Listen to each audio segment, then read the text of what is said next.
Just one quick thing. What does intelligence has to do with all of this?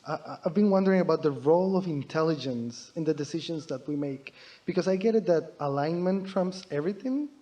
So alignment would seem to me like much more important than anything else. We want to define intelligence. Intelligence is just thoughts.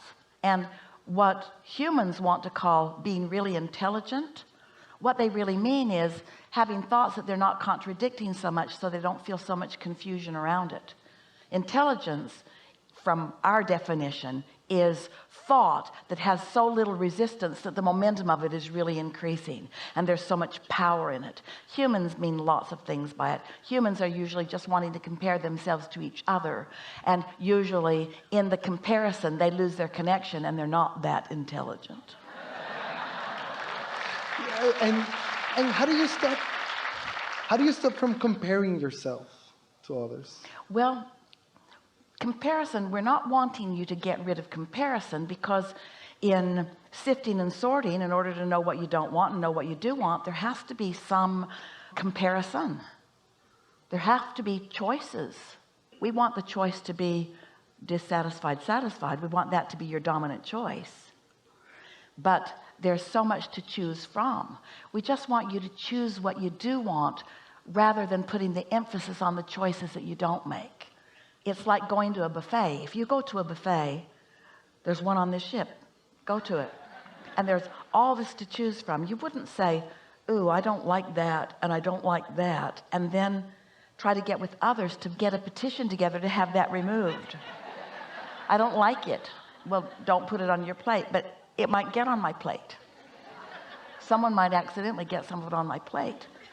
It won't get on your plate if you don't put it on your plate, but it's so near. I don't even want to look at it. Then don't look at it. I can't help but look at it. Well, stop it. Choose what you want and put what you want on your plate. Choices are really, really wonderful, but so many people don't understand their own empowerment, and they believe that there are things out to get them, like smoke. There are things that are out to get them, and that other things are intruding into their experience, which is never ever true. There is only the law of personal inclusion. So when you try to exclude something that you don't want, you're not excluding it, you're including it.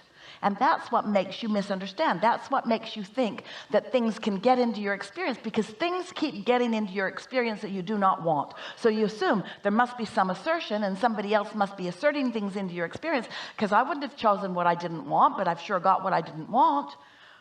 Oh, isn't it helpful to know that the only reason you've got anything that you don't want is because you focused upon it and therefore invited it in? We want you to make choices. More choices in every day, the better. Just do it with an eye to satisfaction.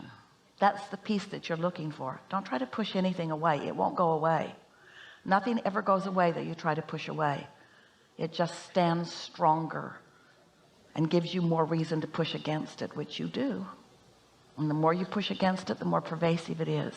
There's a war against drugs, and a war against cancer, and a war against crime, and a war against teenage pregnancy, and a war against and every one of those things that you're pushing against individually or as a society is getting bigger. It's how it works, you see. So when you finally get how it works, and then you use your awareness of how it works effectively by utilizing your own guidance system, then you move around with such a feeling of empowerment, and you catch yourself in the early stages when you start to go down some road that you don't mean to go down. Good? Yes. Thank you very much. Yeah. Really good.